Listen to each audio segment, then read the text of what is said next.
Chilling tales for dark nights.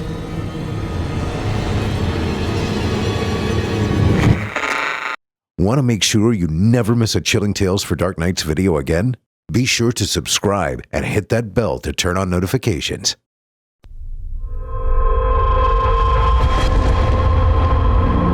Welcome, dear listeners, to Scary Stories Told in the Dark.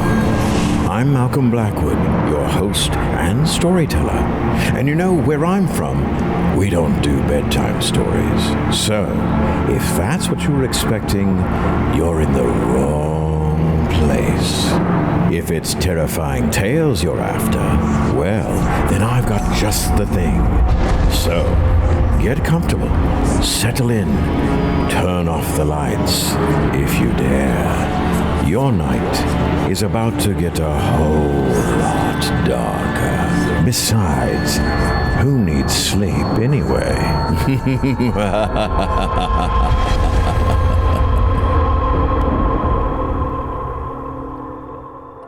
Good evening, dear friends, and welcome. You've tuned in to another episode of Scary Stories Told in the Dark, the podcast where the quietest rooms hold the loudest secrets, and the people we trust most are sometimes the ones we should fear the least. I'm your host, Malcolm Blackwood, and tonight's episode, Monster Makers, brings you 4 tales of transformation, sometimes chosen, sometimes forced, and sometimes born of obsessions that should never see the light of day. We'll meet creatures carved from cruelty, horrors bred in shadows, and the unsettling truth that the worst monsters are rarely the ones with fangs. So settle in, dim the lights, and join me as we discover just how easily nightmares can be made. Before we descend into our first tale, a quick reminder, if you'd like to enjoy these weekly episodes ad-free with early access, extended editions, and dozens upon dozens of exclusive stories you can't hear anywhere else, consider joining us in the patrons area. Membership starts at just $7.99 a month, or even less if you subscribe annually, and it opens the door to a massive archive of content produced by independent authors, narrators, and artists who bring their nightmares to life each week. Visit simplyscarypodcast.com or chillingtalesfordarknights.com to learn more. Your support keeps the show alive, and the creatures in these stories well fed. And before we begin, a special treat for anyone who loves their fear in hardcover or softcover, or even in their earbuds. Tonight's first 2 stories come from our very own Chilling Tales for Dark Nights anthology, 30 Tales of Terror, available now in print and ebook formats on Amazon.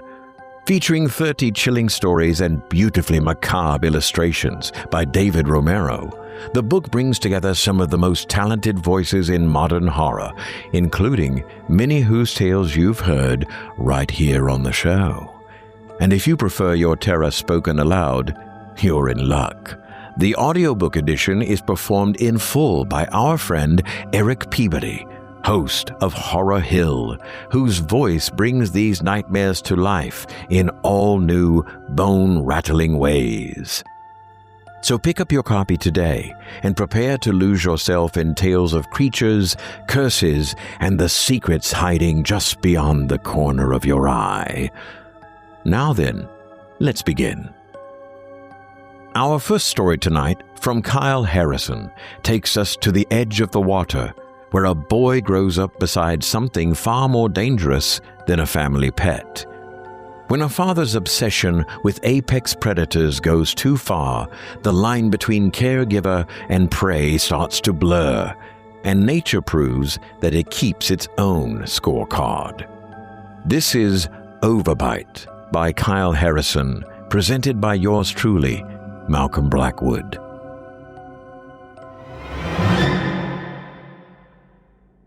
Louisiana is a magical place. There's something about the bayou, the smell of the swamps. Travel far enough south, you hear tales of voodoo and gypsies, werewolves and witches. This tale ain't about fae or giants, though. It's about gators. The Dravis Alligator Farm sat on the edge of the stretch of I-35, right near to the 3rd Shreveport exit. From the highway, you could see billboards advertising the small establishment, a gimmick that the owner, Owen Dravis, was sure would draw in customers. The massive plastic sign had a moving metallic alligator on it, whose snout opened and closed periodically whenever the sign lit up, enticing all to come over and check out the awesome creatures Dravis had on display. Supposedly, he had taught his alligators several different tricks, the likes of which you wouldn't see if you went to a circus or zoo. No, the 5 massive crocodilians were trained since infancy to be stars, Owen claimed. The day that James Summers and his 2 sons went for the show was on a whim. His father wanted to get out of the house, drive somewhere, anywhere for a distraction. Somehow they wound up at the secluded swamp and watched as Owen attempted to show how his gators could gobble up food and do other amazing feats on command. Little James squealed with delight. His father grew bored with it rather quickly and took the children to the boardwalk instead. But that didn't sit well with James. He had become enamored with those gators and would not stop whining and fussing until his father gave in and took them back by the farm. Owen was surprised to see the family had returned. It was rare for him to have repeat customers. "I'm about to close up for the day," he admitted when he saw them. The alligators were cranky and tired, wanting to go sunbathe rather than perform. James's dad wasn't having any excuses. "My kid would not stop fussing to come back and see those damn things, so I'll pay you double if you can put on a 5-minute show. Anything," he demanded. Owen felt sorry for the single dad, realizing it had to be hard to take care of 2 boys all alone, and decided to go ahead and give it a try. Grabbing his stick, he herded the gators into the bullpen where they normally performed and grabbed his megaphone, proudly announcing the show was about to start. James stopped fidgeting and sat still, eager to see the act. Dravis would use a distinct 3-chime whistle to get the alligators' attention and then a different, sharp whistle to tell them to stop. But the massive creatures were tired and hungry. They weren't interested in any more tricks. Still, Owen did his best, tossing them bits of fish and steak to rile them up, having the big one stand up on its hind legs. James loved it. He listened intently to the whistles that Mr. Dravis did and then began to imitate them. 1, 2, 1, 1. 1, 2, 1, 1. It was easy to do. At first, when he tried, the gators didn't respond. Then one of them caught on to James's whistles and acted, letting out a roar. Dravis wasn't paying attention, thinking instead the creature was telling him that he wanted to rest, so he announced it was time for his final trick.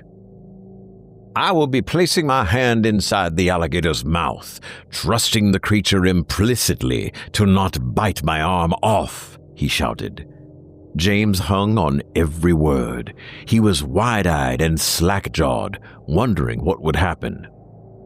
Mr. Dravis made the sharp whistle, and the massive creature opened its jaw as wide as it could. Then he placed his arm in, directly on its tongue.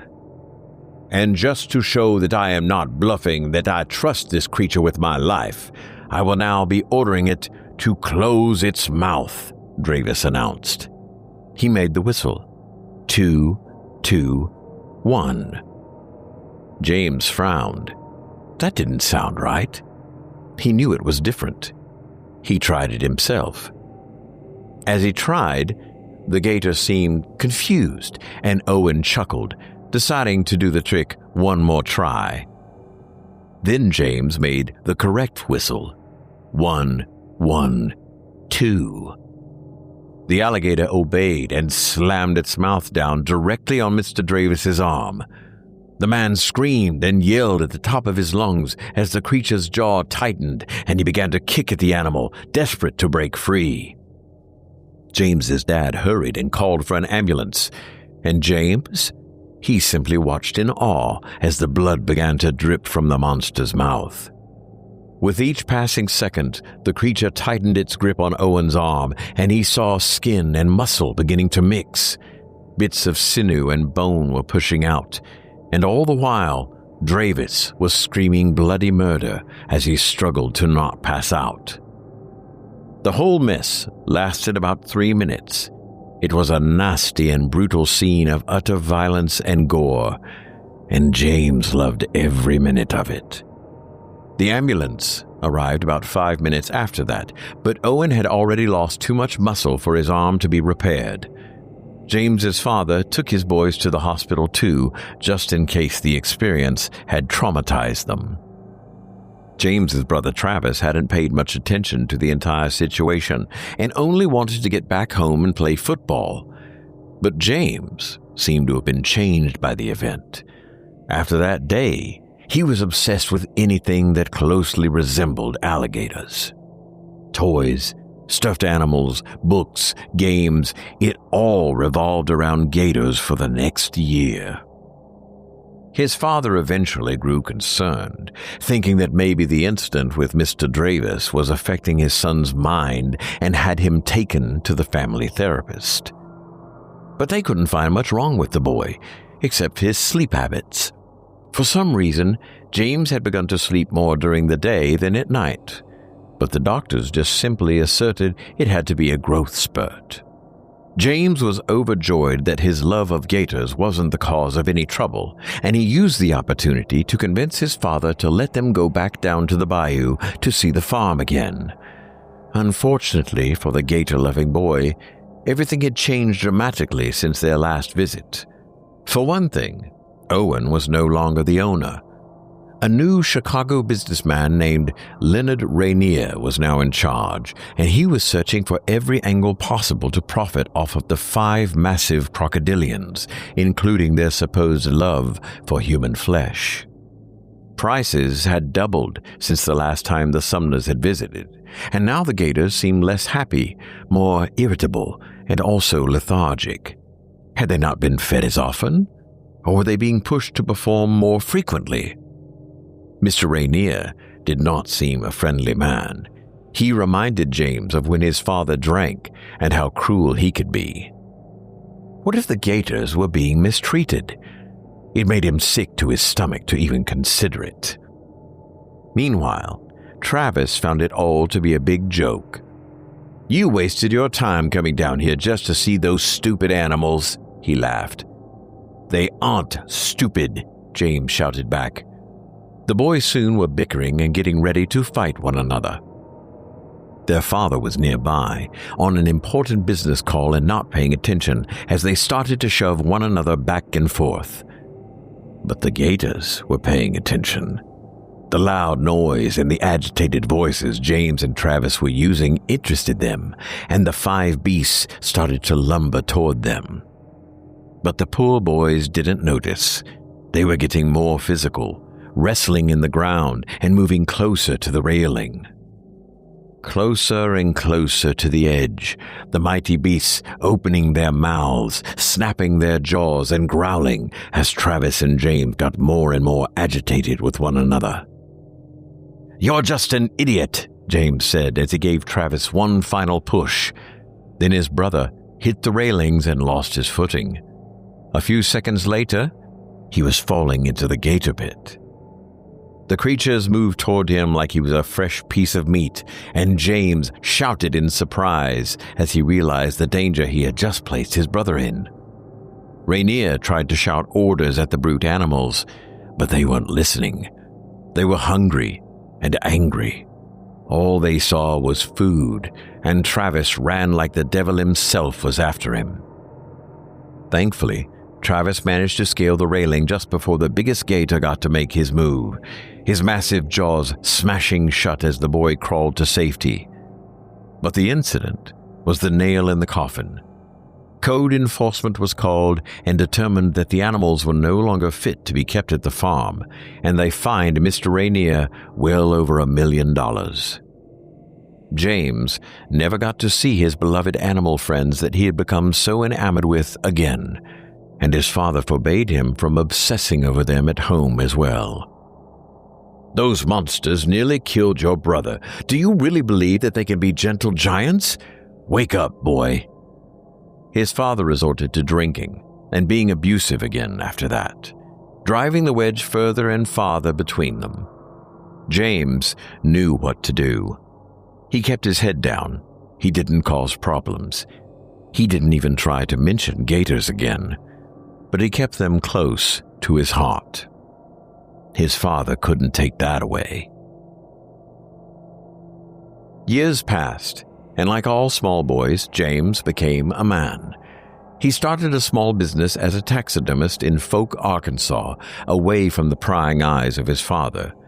But he never did give up his first love of gators. Unfortunately, because of the incident from years ago, the Dravis farm had never reopened, just a derelict of a bygone era.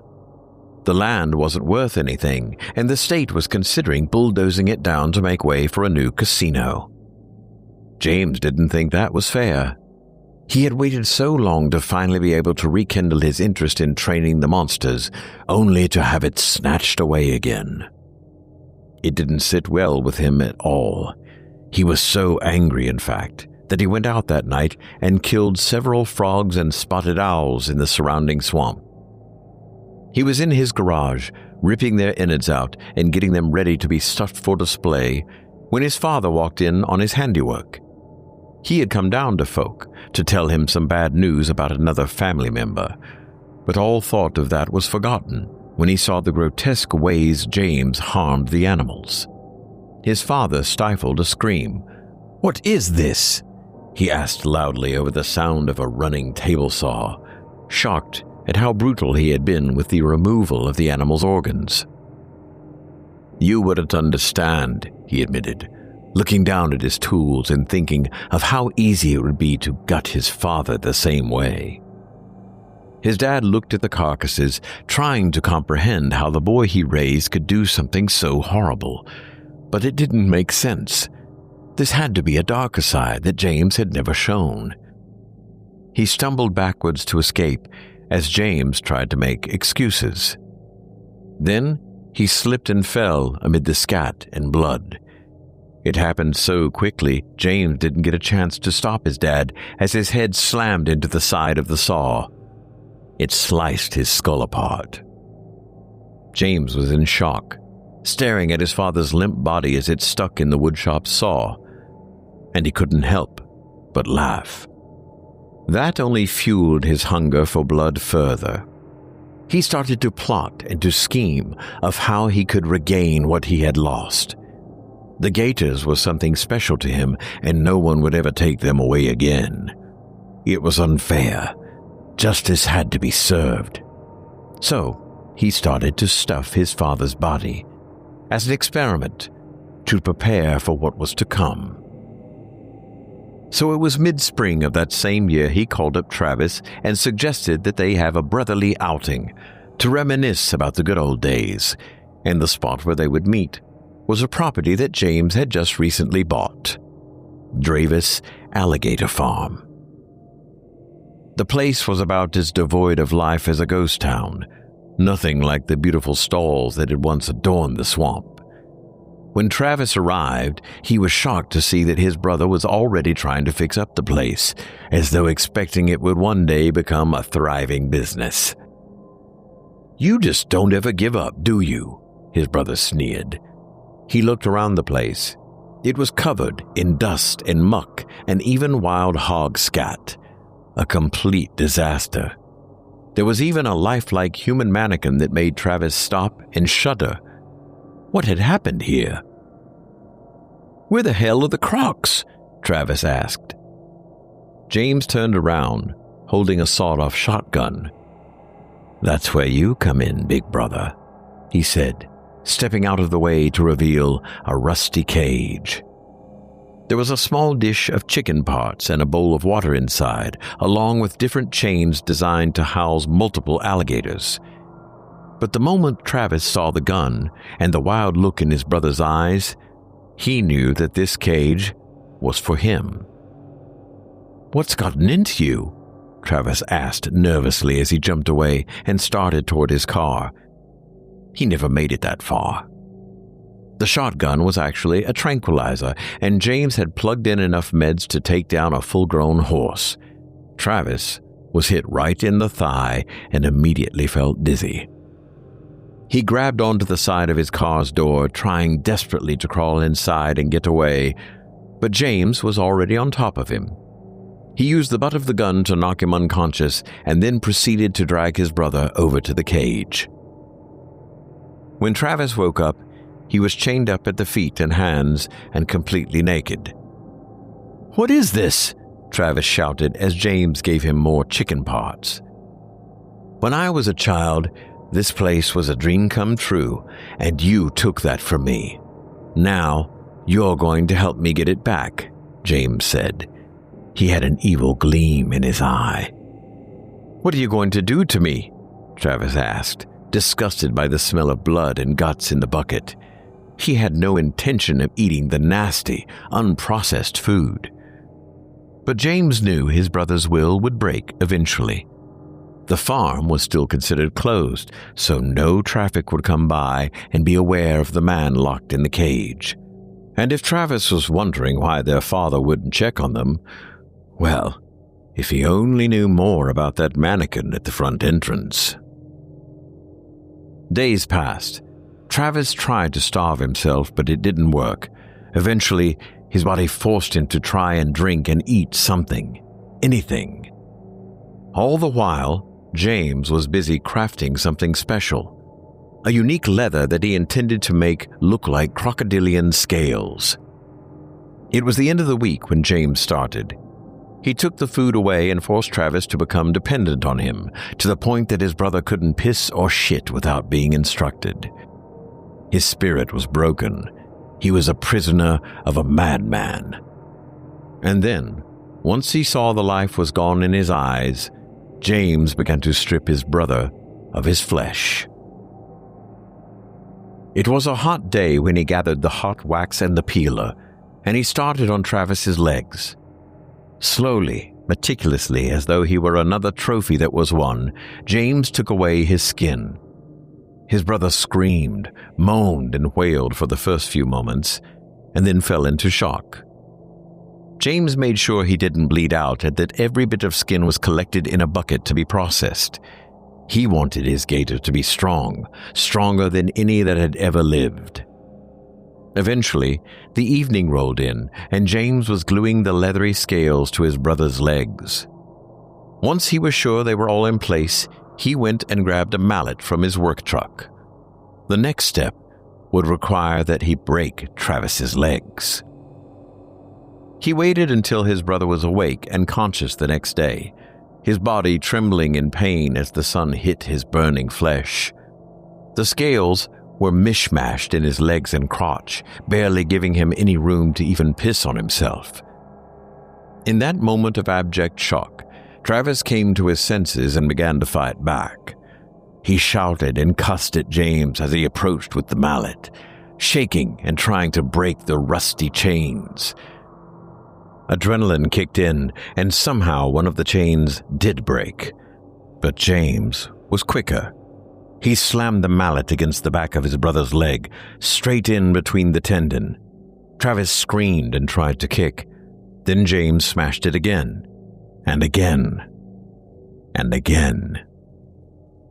Once James was sure the bone was completely broken, he knelt down and started to bend his brother's leg backwards, forcing him to have a gait like a gator, forcing him down on all fours.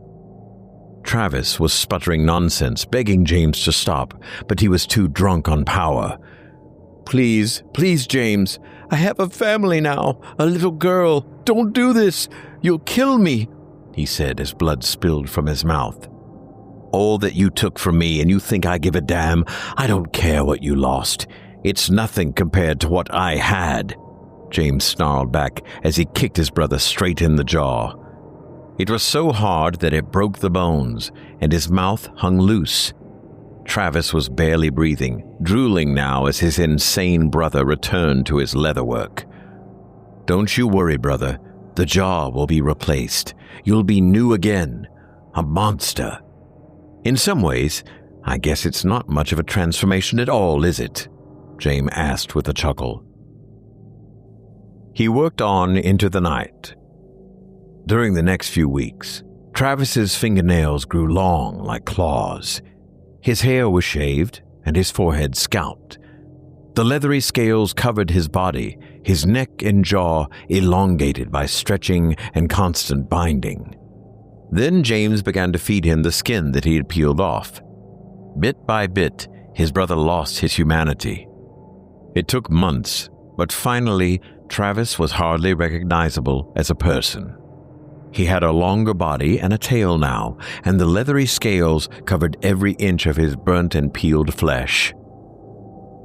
Now, around the same time, a family was traveling down south the same way James and his family had once, and decided to pass through the area. They saw the old billboard for Dravis Gator Farm, and the two little girls squealed with joy, begging their parents to go see the gators. That family was never seen again. But the Dravis farm did reopen about a year later, and there was now a new owner and 5 new gators, a whole family. James Summers finally had it all. They say the gators look uncanny, unnatural, and unnerving, not like animals should. The eyes are what bother them the most. Some say they see the animals shed tears, something reptiles cannot do. And if you drive by in the middle of the night, you will hear them scream.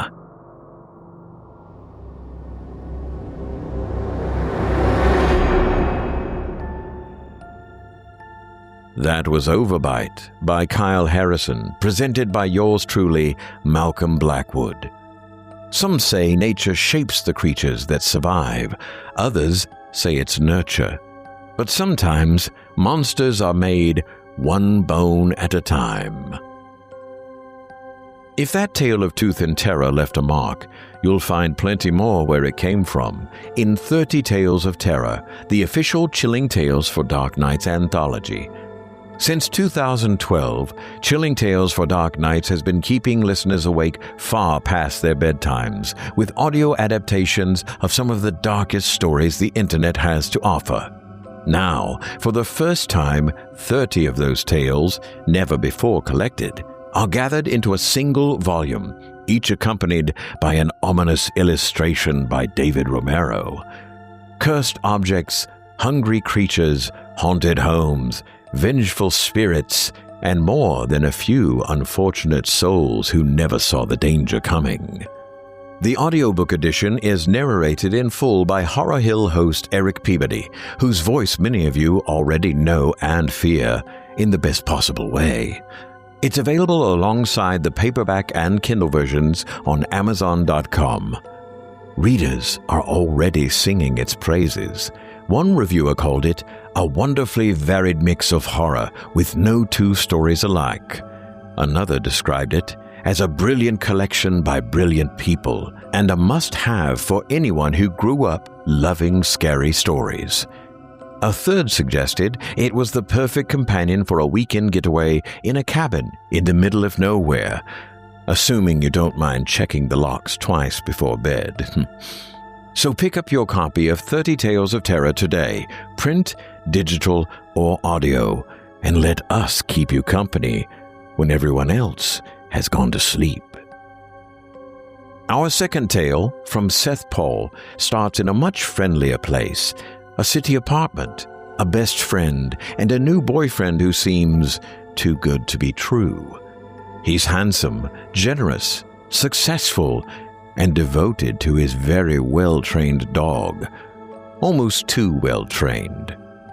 But when strange nightmares begin to plague the weekends and waking up feels worse than not sleeping at all, one woman starts to wonder what really happens after she closes her eyes, and whether her friend is sharing her bed with something human or something that only wears a human face.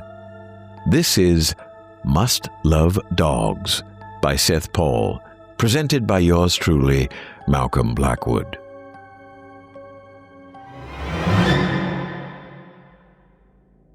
Karen, is it possible to be physically hurt by nightmares?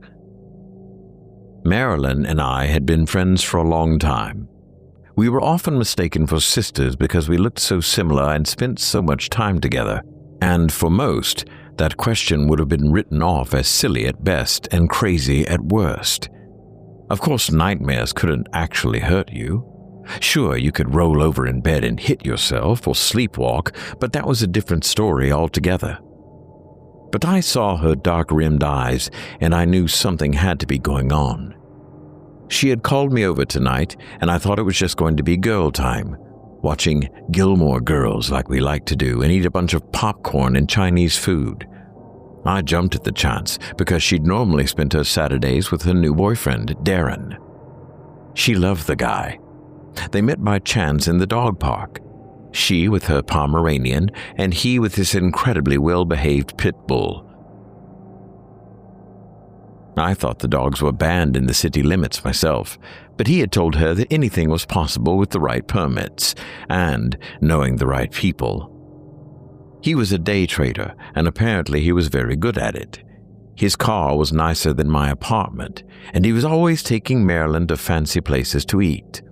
Just the other day, she told me they had eaten at Karsten's, a steakhouse that had a 2-month waiting list, and he'd placed the reservation that day. I met him once. He did seem like a very nice guy, but I still thought nobody gets that kind of power and influence unless they dealt drugs, ran a criminal empire, or were a politician. I shuffled my position on her couch, her dog Crunchy hopping up next to me and giving my hand a lick. Why do you think that? It's just, they're not every night. They're only on the weekends, Saturdays. But Darren comes over, we have a few drinks, sometimes we have dinner, sometimes it's TV, and... She smiled a little. Sometimes it's a little more than that. I wanted to hear details, but I knew Marilyn wouldn't give them. She wasn't like that, even if I was. Okay, but then I do some work around the house, then I get tired, like really tired, and then I head off to bed. That's weird too. I used to be up late on the weekends, but now I'm going to sleep around 11. It was weird. I'm still up around 2 or 3 in the morning, but it's because I'm usually drawing comic panels for work or binge watching and passing out on the couch. And the nightmares? I hear a strange voice, and then I can't move. A face is leering at me from the window. It's horrible. I feel something on my neck, and then pain. The world twisting all around me. After that, I don't remember much else but teeth, growling, shouting. I feel anger and fear, and it's like something is attacking me. It's not anything in particular, just horrible sounds and things biting me, and I think sometimes I fight back. But when I wake up in the morning, I'm exhausted and shaky. It's like I haven't slept at all. I took her hand and held it. She closed her eyes and appeared to be on the verge of a nervous breakdown. At first, I thought I was just getting bruises from throwing myself around in my sleep, but last week, there was this. She pulled open her phone and showed me a selfie she had taken in the mirror. I gasped. A huge gaping wound ran down her side from her armpit to the bottom of her rib cage. It looked savage, like something had grabbed her side and tried to rip her open. She must have seen my face because then she pulled up her shirt. It was no joke. The wound was still there, but it was definitely going to leave a scar, even with the numerous bandages that covered it. Of course I went to the doctor. He said it looked like an animal bite, but he was damned if he knew how it got into my apartment and didn't wake me up. I told him I didn't have a history of drug use and nothing showed up on a screening. She looked over at the Pomeranian, who sat at attention on the couch, looking for treats. Do you think he could have done this? I thought that if he was some kind of weird vampire Pomeranian like I saw in a movie a long time ago, he might. But Crunchy couldn't even bite through a paper bag. I've seen him try. So what do you want me to do? Just stay the night with me. See if anything happens. See if I'm hurting myself. See if a panther or something is living in my walls and only comes out at night. I just can't take the fear anymore. I nodded and promised to do just that.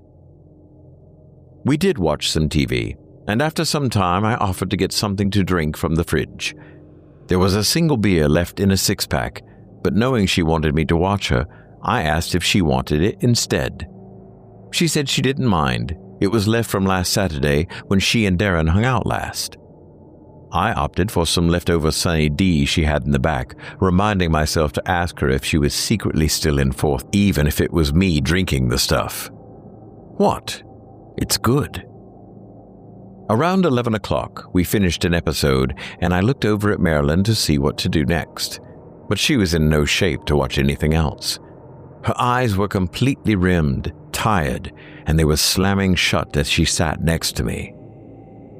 This wasn't just being tired. Something was wrong. She swayed on the couch a bit, then stood up, chasing Crunchy underneath the table. I need to get to bed. She started moving, almost zombie-like, into her bedroom. I went and grabbed her by the shoulders, but she shoved at me, almost like she had to go to bed or else. I grabbed her again, and this time, when she spun around, she collapsed on the floor. I listened to her chest. She was breathing, and breathing well, but she was asleep. I slapped her face, shook her, but nothing happened. She continued to breathe and just lay there. She wasn't asleep. She was drugged. I went back into the living room and picked up the beer bottle. I hadn't been paying that close of attention, but had the bottle been opened already before she drank it? I smelled it. I hoped I'd smell something weird, something that I could call a doctor about. But no, it just smelled like beer. I heard a ringtone. Marilyn's phone was sitting on the living room table. I checked the incoming number. Darren. Normally, if he had been calling on any other night, I would have answered, explained the whole thing, gotten an ambulance over here. But I didn't. Between her passed out on the floor, the wound on her side, and him calling right when she told me she would be tired, it could all be coincidence or concern, but I wasn't buying it. Something was going on, and I was going to find out. I didn't call the police. My thought at the time was that they wouldn't believe me because everything was circumstantial. If Darren had the kind of money to throw around that he did, I didn't trust that a couple of police officers were above bribing. Besides, if I was right, and he was as much a day trader as I was an amateur pharmacologist, he'd probably order a hit on me before I got enough evidence to convict him of anything. I went into the bedroom, where she was still on the floor, and went to her bed. It was just underneath the window, looking out into the parking lot of the apartment complex. She had a ground floor apartment, but nothing ever happened this far off the beaten path. Darren lived in the city, but Marilyn far enough away from the crowd that even the security gate seemed like overkill. Still, I saw something as I looked out. The bush right by her window had a broken branch. She wasn't dreaming. While drugged, somebody was outside her window and doing something. I put together a plan in my head. I lifted Marilyn off the floor, dragging her to the couch, which was a lot harder than I expected. Covering her with a blanket, I got mostly undressed and took her place in the bed. My plan was simple, especially in the dark. Marilyn and I looked enough like each other that whoever was by the window wouldn't be able to tell the difference between us.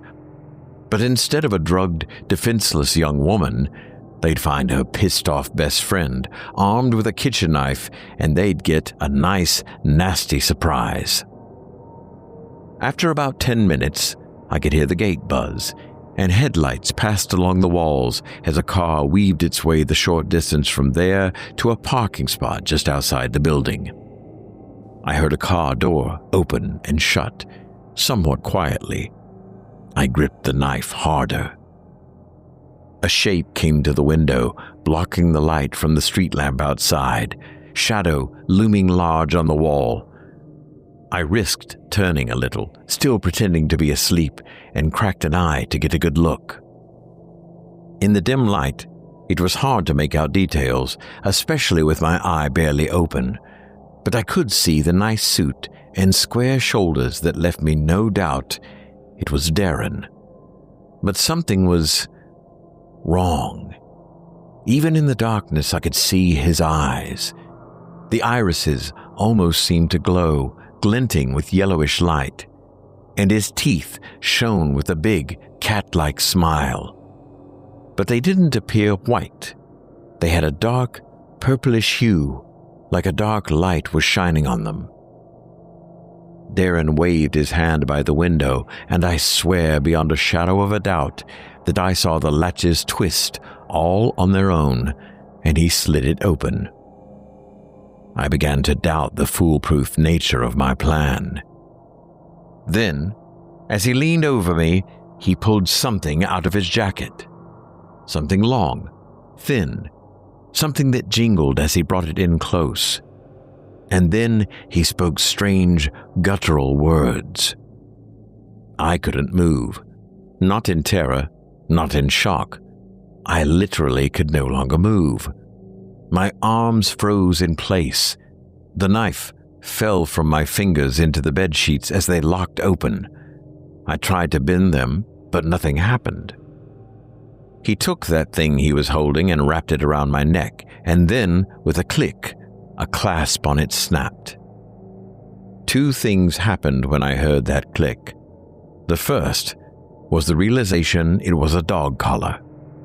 The second was that I began to experience the most excruciating pain I had ever felt in my entire life, and frozen as I was, I couldn't scream. I couldn't fight it. All I could do was lay there as my body exploded in pure agony. With my half-open eye, I couldn't make out anything, but I felt my bones cracking, my skull feeling like it was trying to force its way out of my head. I itched, I tingled, and there was nothing I could do to help it. Eventually, it stopped. The pain was gone, but that was the only thing that was better. I heard Darren say the words again, and I realized I hadn't even been able to breathe until then. My chest rose and fell as I gulped in air, but it felt wrong. It moved the wrong way, and when I went to grab the knife, I realized my hand didn't work the same way. There's little more terrifying than realizing you no longer have a thumb. There were hands around my neck again, and another click. I felt something jerk on my neck, and I couldn't help but stand up. Stand up on all 4 feet. Come on, honey.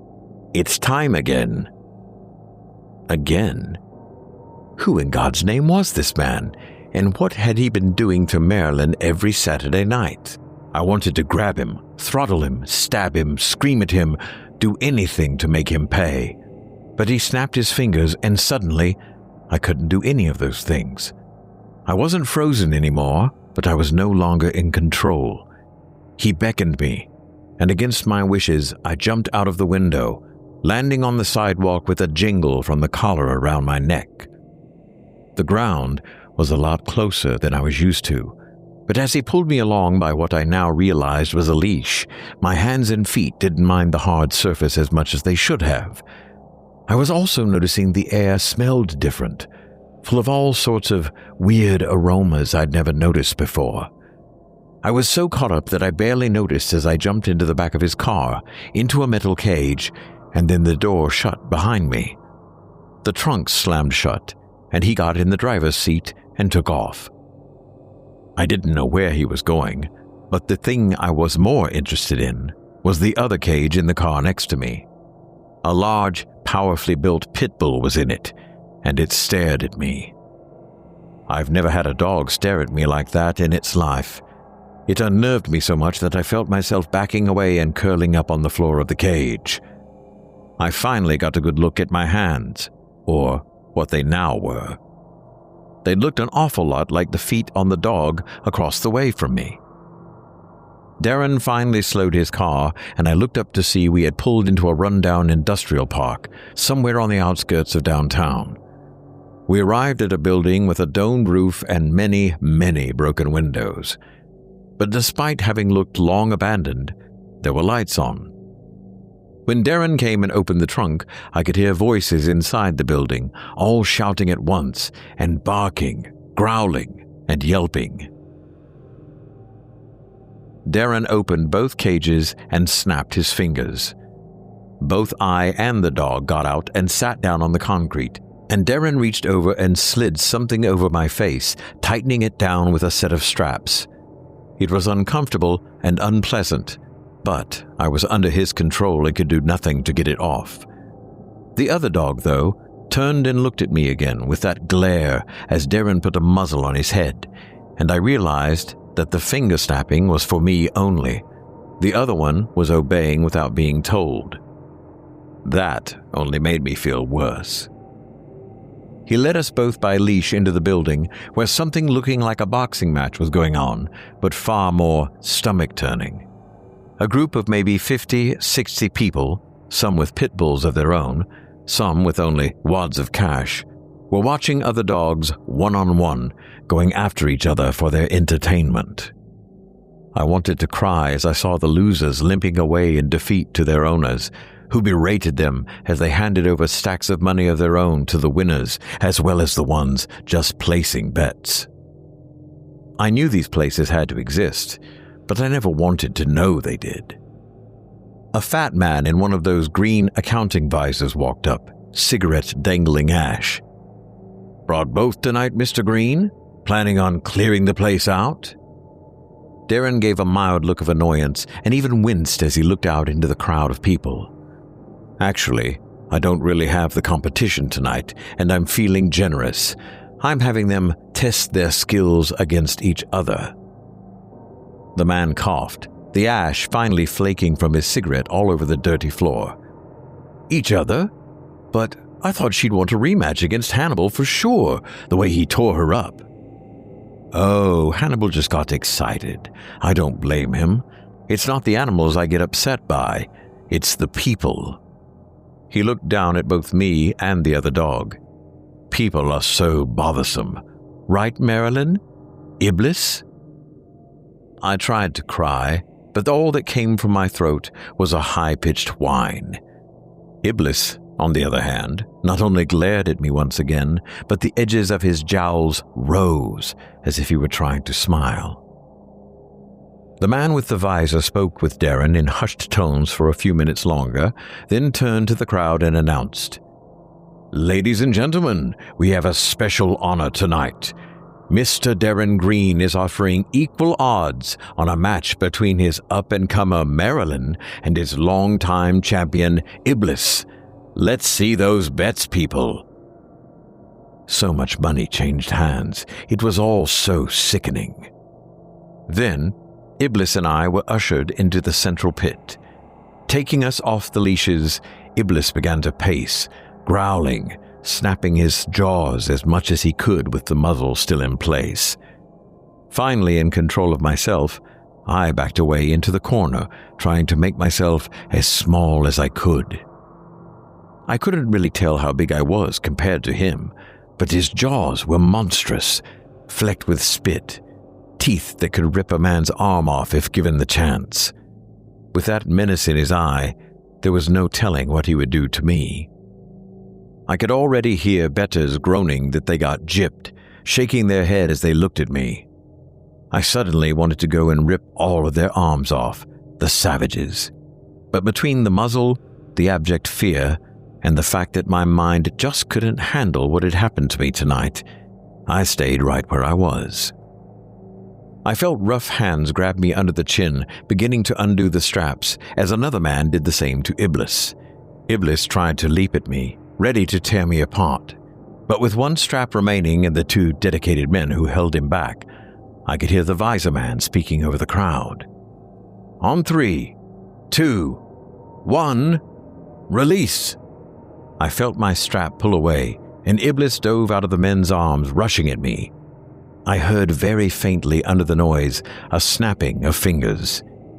Iblis jumped, almost in slow motion, and even though I was trying to bury myself in the concrete ring, I was unable to do so any longer.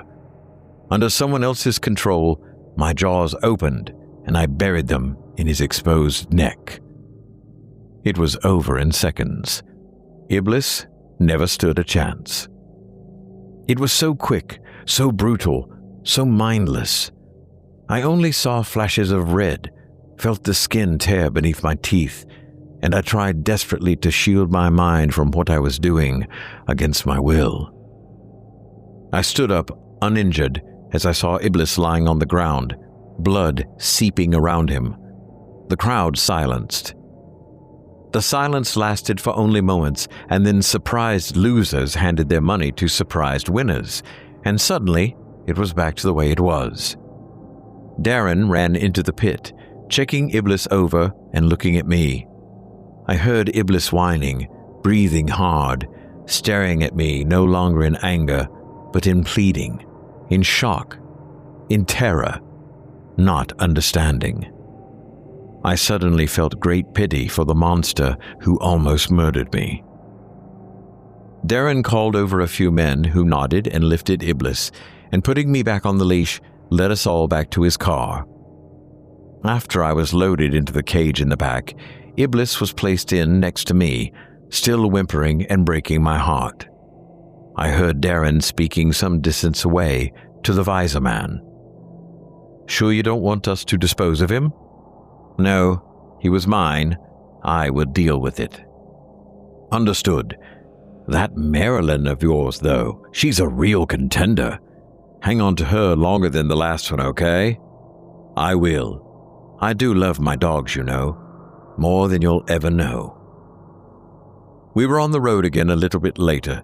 We drove quite a ways, with Iblis whining and shaking the whole time. We eventually pulled off on the side of the road. I didn't recognize where we were. It was out in the middle of nowhere, on a state highway, near a copse of woods in the middle of farmland. The city and suburbs were nowhere to be seen. Darren opened the trunk, opening Iblis's cage and lifting him quite more easily than he should have been able to, and placed him on the grass near the woods.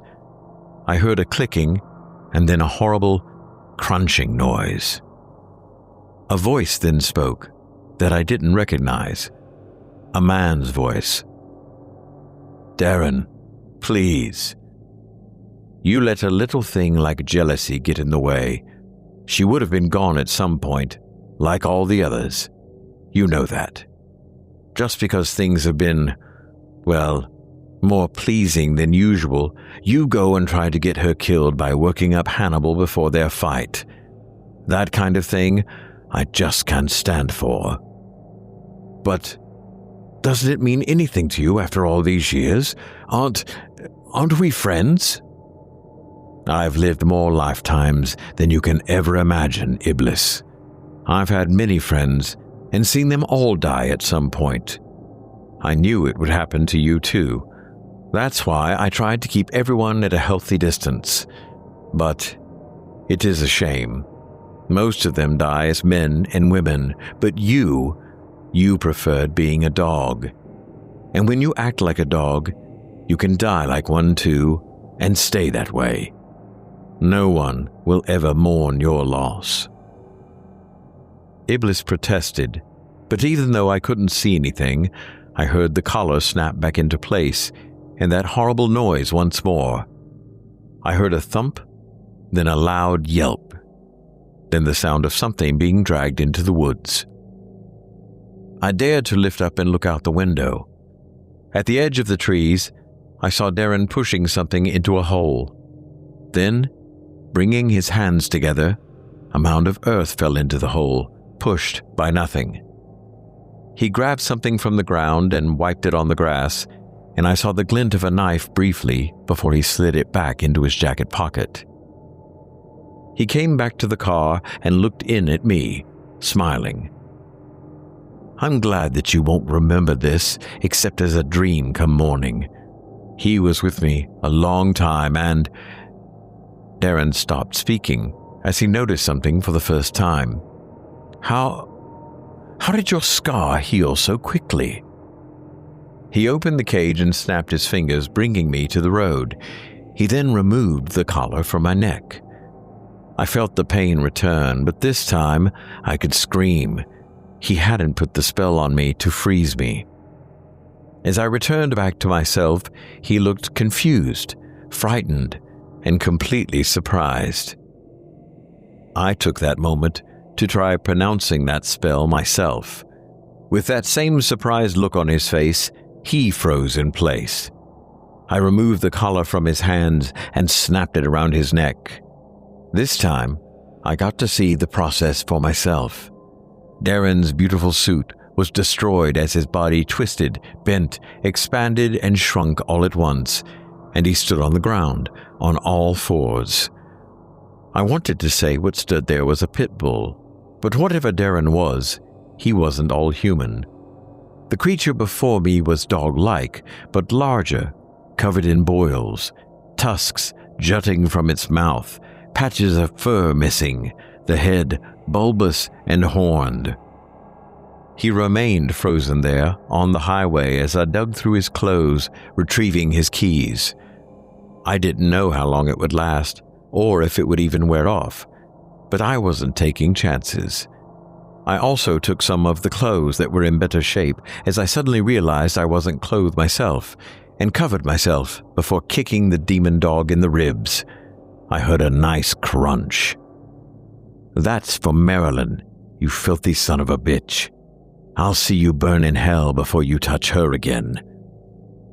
And then I got in the car and drove off. The rest of the story isn't that exciting. I got back home and told Marilyn what I could once she woke up. I said Darren was drugging her at nights and taking her to illegal dogfights. I knew she would never believe the full truth, so I said he just had her along as a spectator to get some attention, and one of the dogs must have attacked her. She believed enough of it, I think. Enough to make me happy, and for her to wonder why a dog lover went to dogfights. I told her that he was just a liar, but something told me that there might have been some truth in it. He did wince at the other, real dogs that fought. He only used people for his sick, twisted, money-making scheme. Speaking of which, I took a few days off work to go and drive around the industrial zone to see if I could find that building. I did, and the police got an anonymous tip. The news mentioned the sting of an organized dogfighting ring a few nights later. At least something positive came out of that night. Well, two things. The news mentioned that philanthropist and day trader Darren Green had been found dead after a long disappearance, but only recently identified. It had taken so long because there wasn't much to discover after he'd been hit by a truck several miles north of the city. The interviewed trucker was distraught. He prided himself on his driving, but said he must have been more tired than he thought when he hit Green. He thought it had just been a dog crossing the road.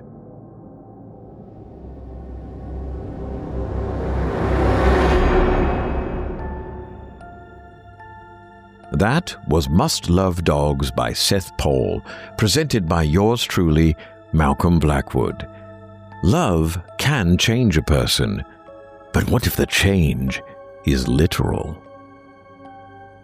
If tonight's descent into the laboratories, living rooms, and workshops of horror has left you hungry for more, remember, the patrons area is where we keep our most twisted creations. Extended ad-free episodes, hundreds of bonus stories, and an ever-growing archive of nightmares from scary stories told in the dark, and the rest of the Chilling Tales for Dark Nights family. Membership starts at just $7.99 a month or less with an annual plan, and your support keeps independent horror creators thriving. Visit simplyscarypodcast.com and click Patrons, or head over to chillingtalesfordarknights.com to become a member today. Come closer to the dark, if you dare. If you haven't already, be sure to subscribe to Chilling Tales for Dark Nights on YouTube and tap that notification bell so you never miss a new nightmare. You can also follow us on Facebook, Instagram, X, and TikTok. Drop by and tell us which of tonight's monsters chilled you most, or which one you prefer never to meet in a dark alley. And while you're at it, don't forget to pick up your copy of the Chilling Tales for Dark Nights anthology, 30 Tales of Terror, available now on Amazon in print, ebook, and audiobook formats, featuring 30 terrifying stories and artwork by David Romero, narrated in full by our friend Eric Peabody. It's the perfect companion for late-night listening or reading, if you're brave enough. And of course, be sure to browse our online merchandise store where you'll find shirts, hoodies, mugs, and more. Ideal gifts for the horror lovers in your life, or for yourself if you prefer your wardrobe with a touch of dread. If tonight's episode has taught us anything, it's that monsters aren't always born. Sometimes they're nurtured. Sometimes they're engineered. Sometimes they're assembled piece by piece until the result barely resembles a human being at all. A predator raised like kin, a creature called forth on Saturday nights, a fighter carved into something unrecognizable, a family preserved beyond death, each a reminder that no matter how they start, monsters are made. Until next time, keep your lights low, your doors locked, and your creations safely on the page. Sleep well, listeners, if you can.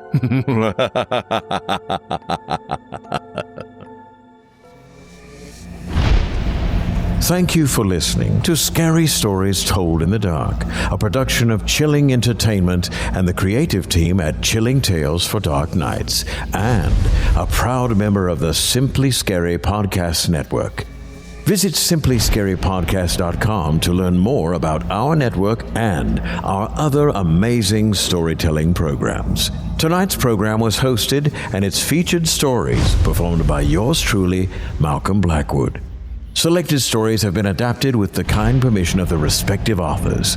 Original music provided by Eric Peabody, host and narrator of the Horror Hill podcast. Sound design, mixing, and mastering provided by Aaron Sawicki. Program artwork and logo by Craig Groshek. Got a scary tale of your own that you'd like performed? Well, I take submissions. Email it to me today at malcolm@simplyscarypodcast.com to have your terrifying tome considered for production in a future episode of this show. That's malcolm@simplyscarypodcast.com. If you've enjoyed what you heard on tonight's program and are joining us on your favorite podcast app, subscribe to us to be sure you never miss an episode, and leave a 5-star review and a comment. Your feedback means a lot to me. You can also follow Chilling Tales for Dark Nights and yours truly on Facebook, Instagram, and X, formerly Twitter, to connect anytime and get the latest updates on this and other programs.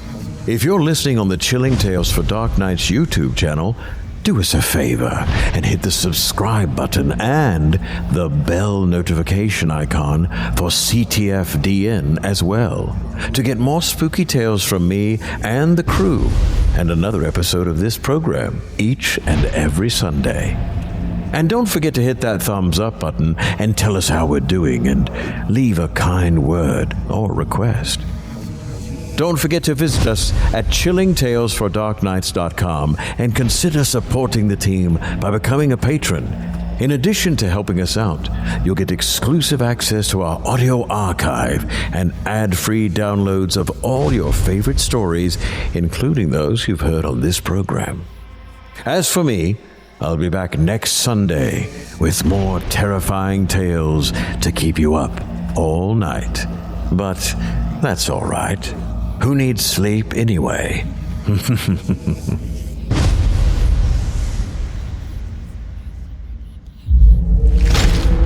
Chilling tales for dark nights.